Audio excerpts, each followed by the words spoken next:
meninges son tres, que son lo que es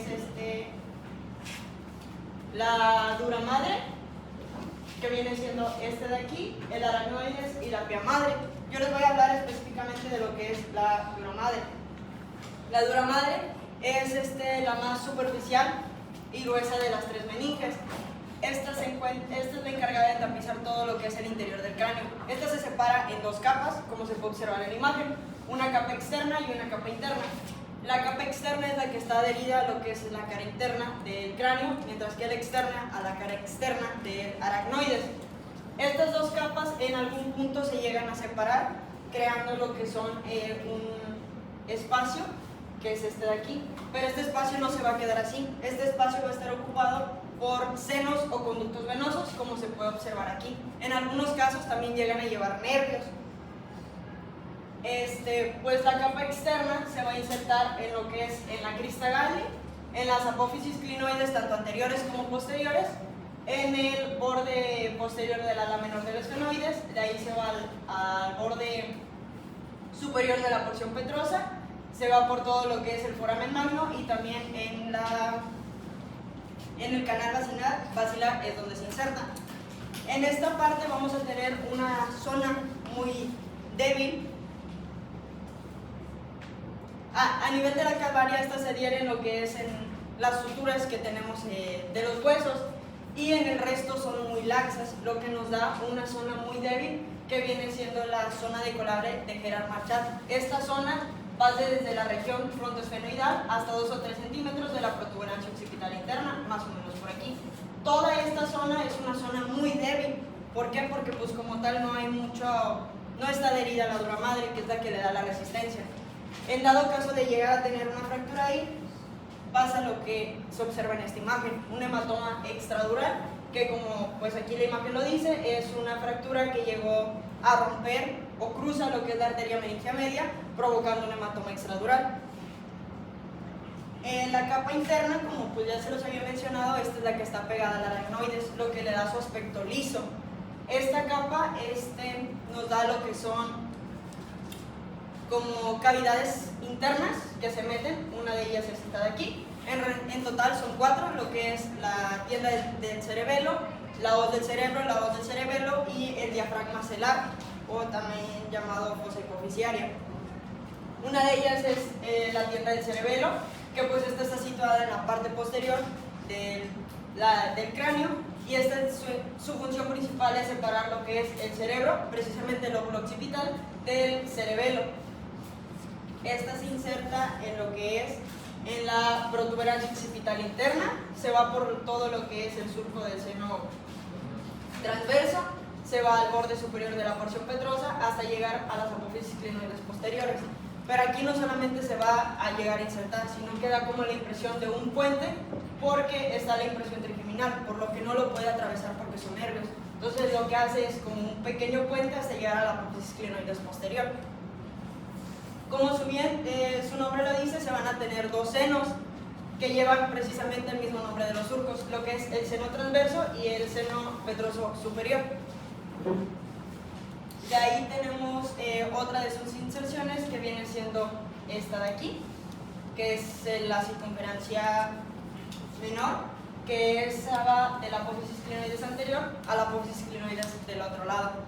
Esto nos da una incisura o forma una incisura, que viene siendo la incisura del tentorio, o también llamado el foramen de Paccioni. De ahí tenemos, nos da tabiques, lo que es el tabique lateral, que vendría siendo este de aquí así, un tabique, una incisura y un tabique medial, transversal. Y aquí solamente lo que se va a contener viene siendo el seno cavernoso y la fosa hipofisiaria, pero de eso se les va a hablar un poquito más adelante. De ahí vamos a pasar a lo que es la hoz del cerebro, que esta es una lámina sagital situada en lo que es en la línea media. Esta tiene forma de un triángulo curvilíneo, como se puede observar en la imagen. Esta se le va a estudiar lo que son dos bordes, una base y un vértice. Su borde pues superior viene siendo lo que es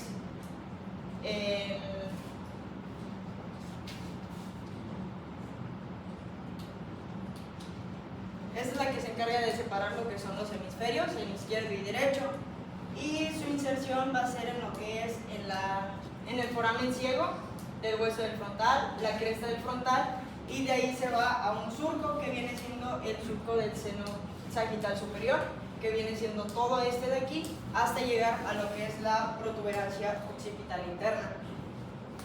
Aquí lo que hace es de que pues se tiene un seno igual del mismo nombre que su surco, que vendría siendo el seno sagital superior, que es todo este de aquí.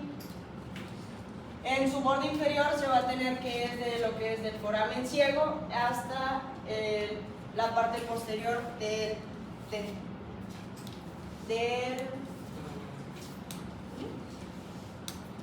la incisura del tentorio.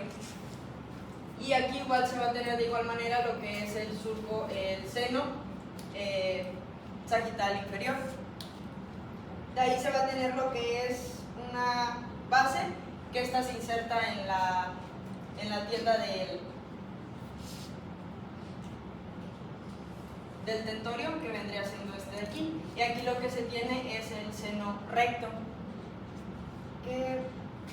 y pues su vértice, que vendría siendo lo que es en la crista gali y en el foramen ciego. De ahí se tiene lo que es la hoz del cerebro. Este de igual manera bueno, la Tardieu lo marcaba como un triángulo, que viene siendo este de aquí, que se tiene un borde, un borde o base superior, un borde posterior, un borde anterior y un vértice. Lo que es el borde posterior, este es de la cresta occipital interna y la protuberancia occipital interna, hasta lo que llega a lo que es el foramen magno. Y este solamente va a tener senos occipitales posteriores, y se tiene un borde anterior, que este va más que nada relacionado a la dermis del cerebelo. También se tiene una base, que esta viene relacionada a lo que es a la cara inferior de la tienda del cerebelo. Este pues solamente se va a encargar de separar lo que son los hemisferios. Y por último se tiene lo que es un diafragma celar, o también llamada tienda de la hipófisis. Esta se encarga de, que viene siendo esta de aquí. Este diafragma celar está relacionado en la parte anterior por el surco prequiasmático, los laterales por lo que es el borde libre de la tienda del cerebelo, y en su posterior por lo que es por la silla turca, que viene siendo esta de aquí así. Está perforado por un infundíbulo de la hipófisis, que es este de aquí así. Este viene siendo el diafragma celar, y aquí se puede ver cómo está perforado por el infundíbulo del diafragma. De ahí vamos a pasar a lo que son senos, pues los mismos senos que ya se los mencioné. Les voy a hablar ahora de lo que es dónde se originan, dónde terminan, y si llegan a hacer algo más, igual cuáles son sus afluentes y sus comunicantes. Lo que son pues los senos venosos de la dura madre, como ya se los mencioné, son conductos que se forman por la separación de las capas de la dura madre. Pues estos se separan en grupos. Uno de ellos es el grupo posterior, el grupo superoposterior, que contiene lo que es el seno sagital superior, el seno sagital inferior, el seno recto, los senos occipitales, y lo que son las confluencias de todas estas venas que se juntan y forman. Uno de ellos es el seno sagital superior, que es este que se puede observar aquí. Su inicio viene siendo lo que es en el foramen ciego, y como se puede observar en la imagen, va agrandando su tamaño, se va haciendo un poco más ancho, hasta llegar a lo que es la confluencia de los senos. Al pasar por la hoz del cerebelo, como ya se los había mencionado, forma un surco, que es el surco del seno sagital superior, y de igual manera llega a la protuberancia occipital interna. Sus afluentes vienen siendo venas hemisféricas, que son esas de ahí, venas hemisféricas, frontales, parietales y occipitales, que vienen siendo más o menos estas alturas. Otra de sus afluentes vienen siendo de la cavidad nasal, pero pues esas no encontré una imagen que se vieran realmente. Y otra de ellas es la que son las venas ciclódicas, que viene siendo esta que está aquí señalada. Esas igual son venas que llegan a drenarse en lo que es el seno sagital superior.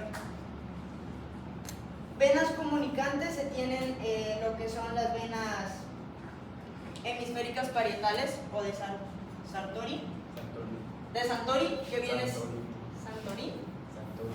Santorini, que viene siendo esta de aquí, que esta se encarga de comunicarse con lo que es el cuero cabelludo. Otra de ellas son las venas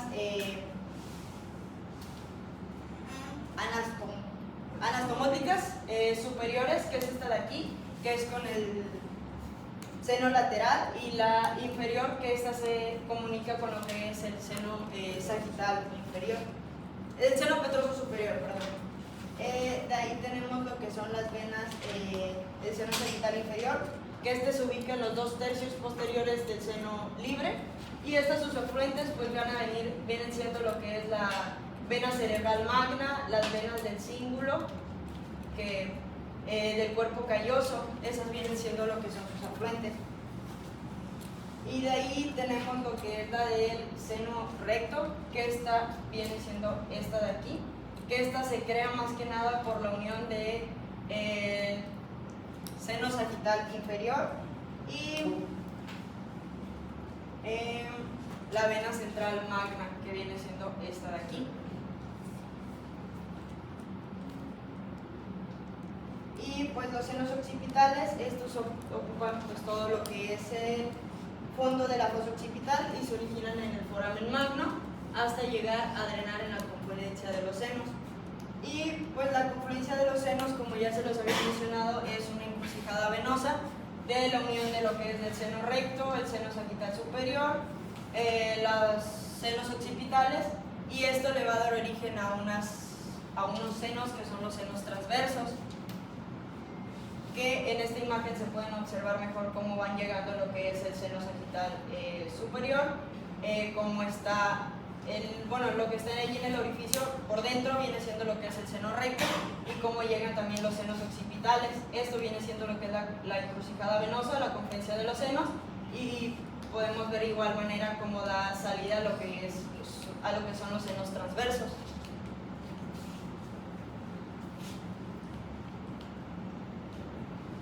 Bueno, yo les voy a hablar sobre el grupo anteroinferior, que se divide en 3 senos, que es el cavernoso, el transverso y el sigmoideo. Bueno, el seno cavernoso está en ambos lados de la silla turca. Va desde la fisura orbitaria superior hasta el foramen acero. Y por delante tenemos la fisura orbitaria superior, por abajo inmediatamente tenemos el esfenoides, por atrás es el dorso de la silla turca y sobre tenemos el vértice de la porción pellosa.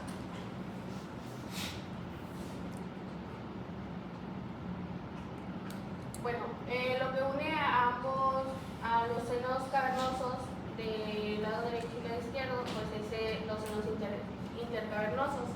Lateralmente podemos observar el nervio oculomotor, el nervio troclear y el oftálmico.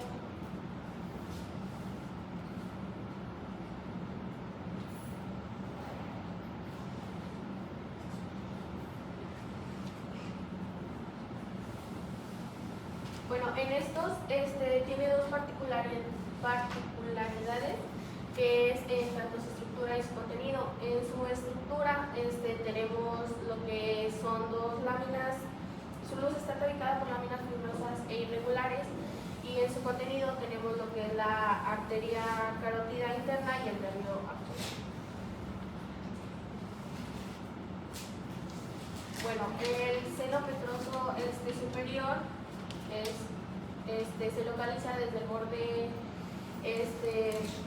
superior del peñasco del temporal y el borde periférico de la tienda del cerebelo, y tiene su trayecto oblicuo lateral y hacia atrás, y de ahí termina en el seno sigmoideo.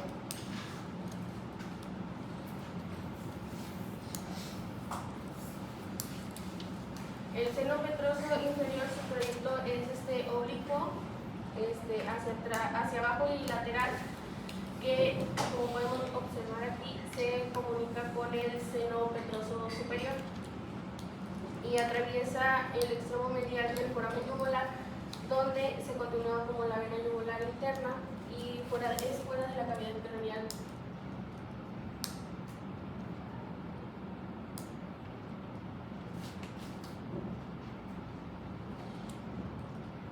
Bueno, les voy a hablar sobre el grupo lateral, que estos son dos senos, el seno transverso y el seno sigmoideo, que el seno transverso comienza desde la protuberancia occipital interna y generalmente el derecho es más grueso que el izquierdo. El seno sigmoideo busca un surco que es el surco sigmoideo y hace una curvatura en S, donde se encuentra, donde va buscando, donde se encuentra con el agujero rasgado posterior. Entra el agujero rasgado posterior y ahí se encuentra con los últimos tres pares craneales, que es el vago, el accesorio y el comodo.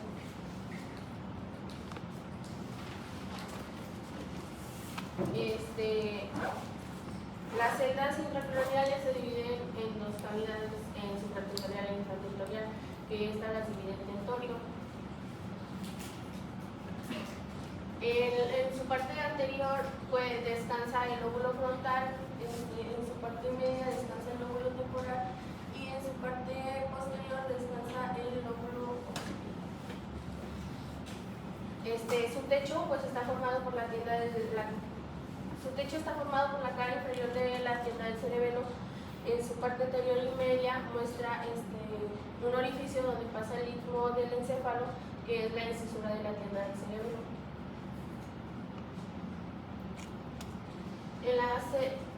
La celda hipofisiaria es una formación donde se encuentra es una fosa media de la base del cráneo. Está cerrada por la tienda de la hipófisis, pero se comunica en la región de la base del cráneo por medio del hipotálamo.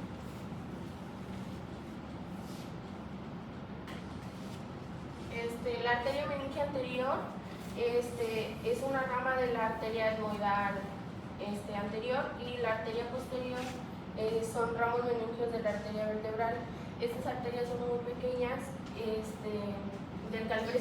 de un calibre similar a la arteria meningia menor.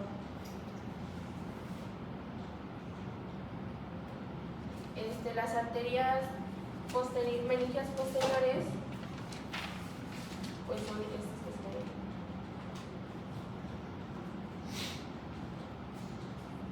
Y la arteria meningia media, su origen es una rama colateral de la arteria maxilar, y su trayecto se origina en la región infratemporal. Entra al cráneo por el foramen espinoso.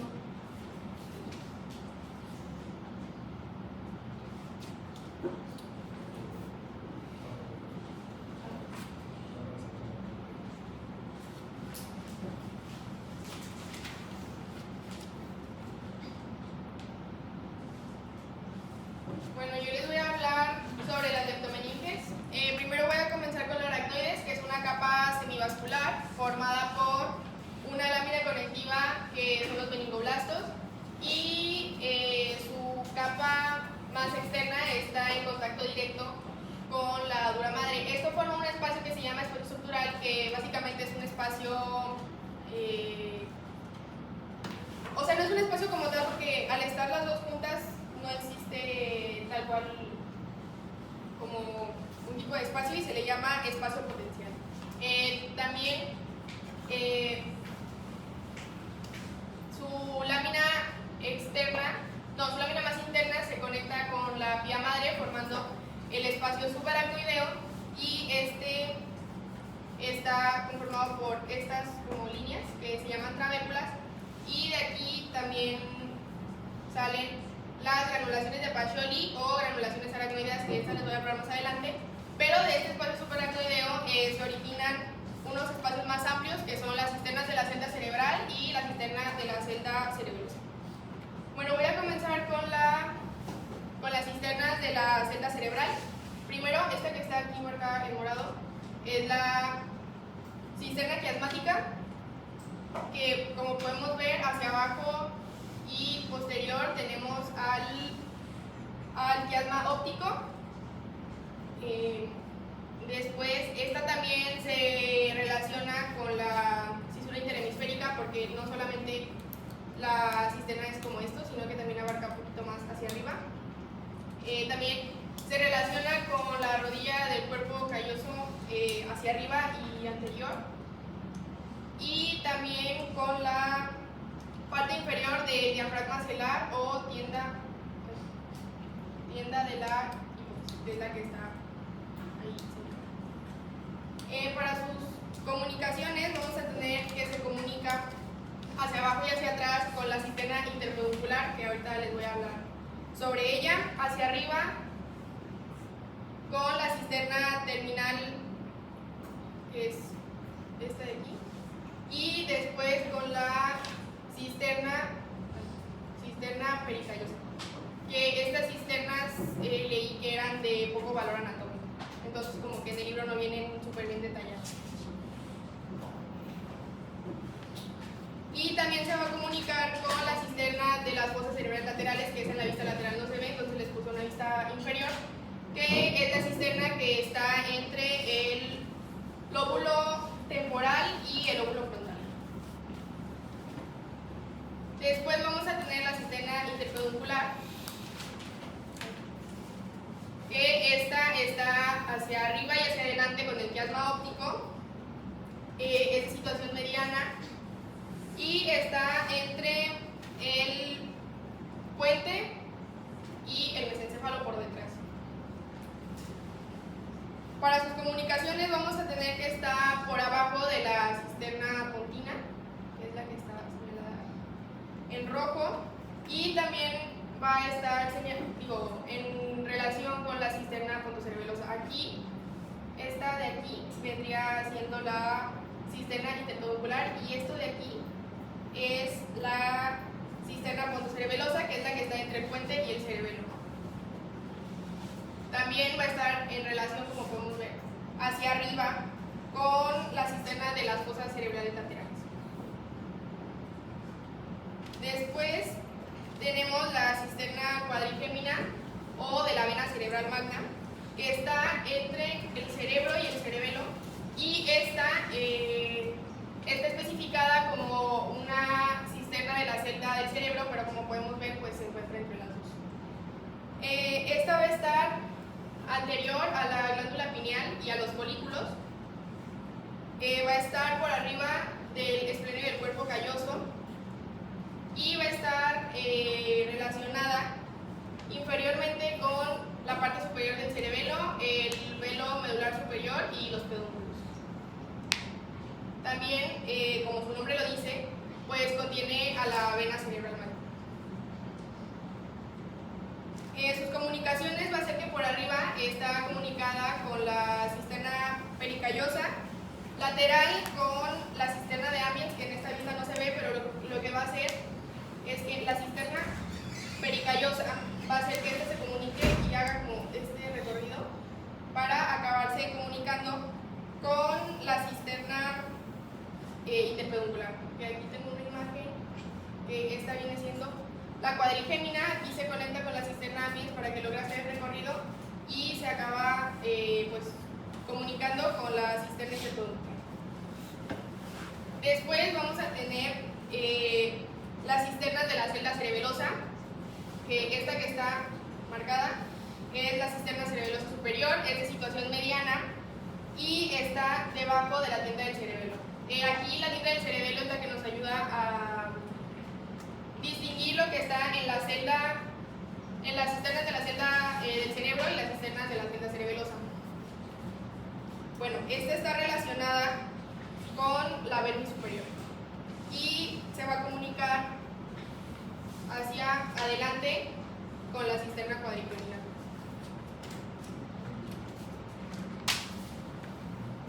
Después vamos a tener la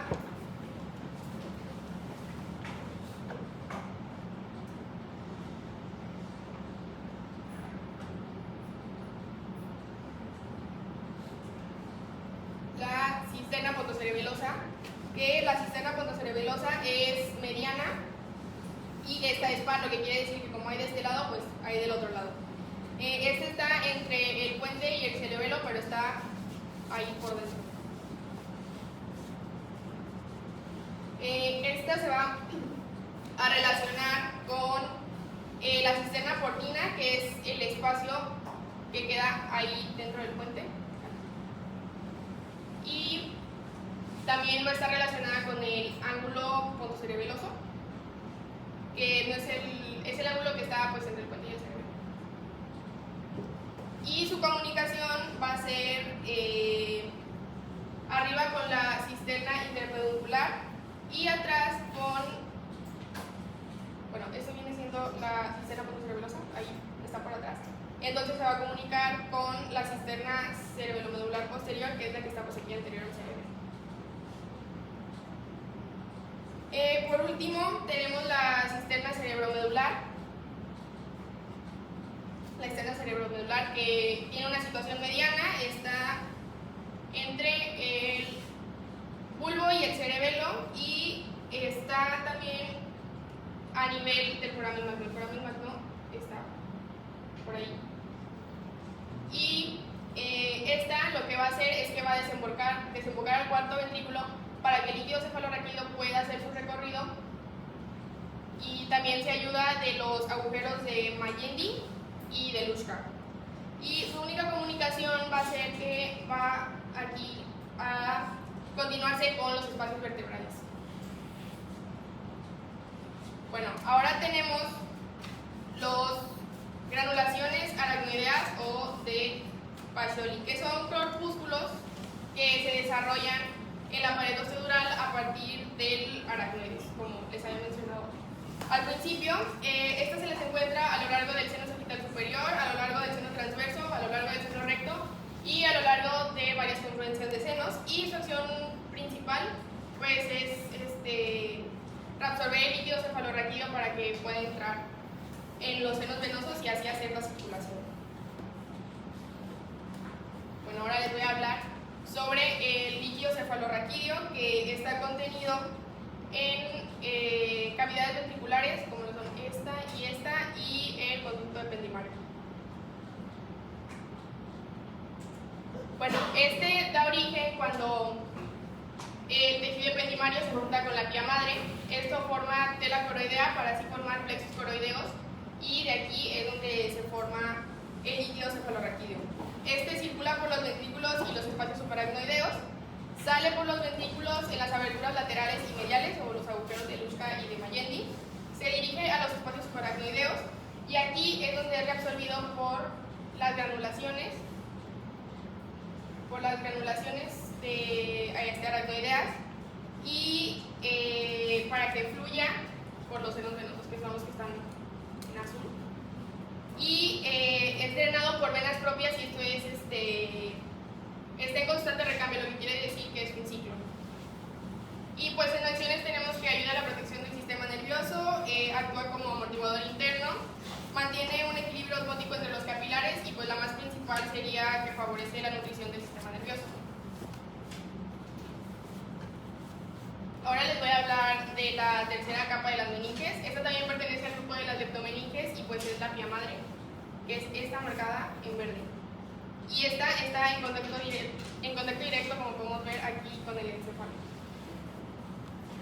Bueno, esta también está íntimamente en relación con arterias, como podemos ver aquí, con arterias y venas encefálicas. Aquí podemos ver cómo envuelve a la vena y se mete en las fisuras transversas del cerebro. Y aquí se ve. Además, acompaña nervios en su recorrido intracraneal.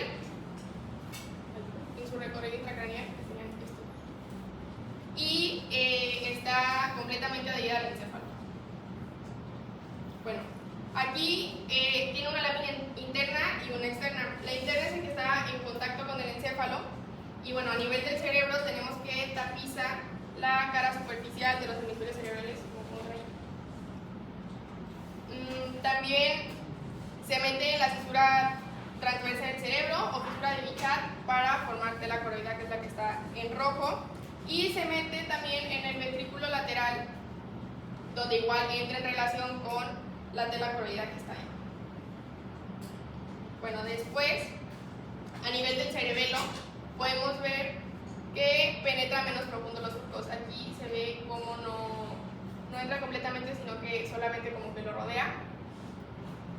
Y a nivel del tronco encefálico tenemos que es más delgada, adherente al tejido encefálico que al resto de las estructuras, y esta también está en el cuarto ventrículo y forma su pared posterior, como lo tengo ahí marcado en verde.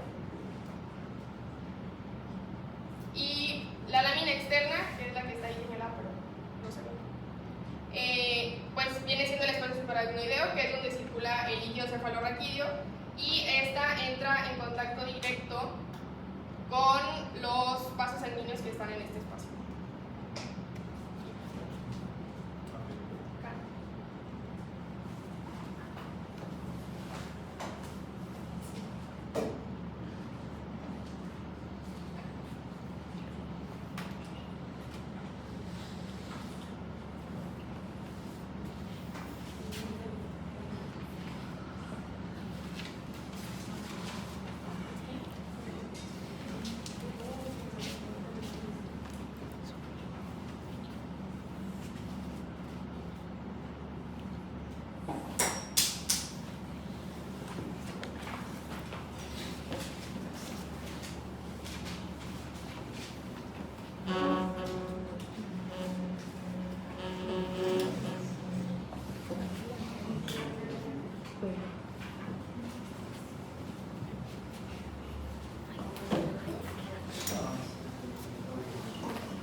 Hay un pasaje por el tiempo social. Es que no tengo edad. Estoy pidiendo que impriman para la siguiente clase el documento PDF, configuración interna de talla cerebral, que es lo que vamos a empezar a trabajar. Es volver a ver todos los cortes, el corte del bulbo, el corte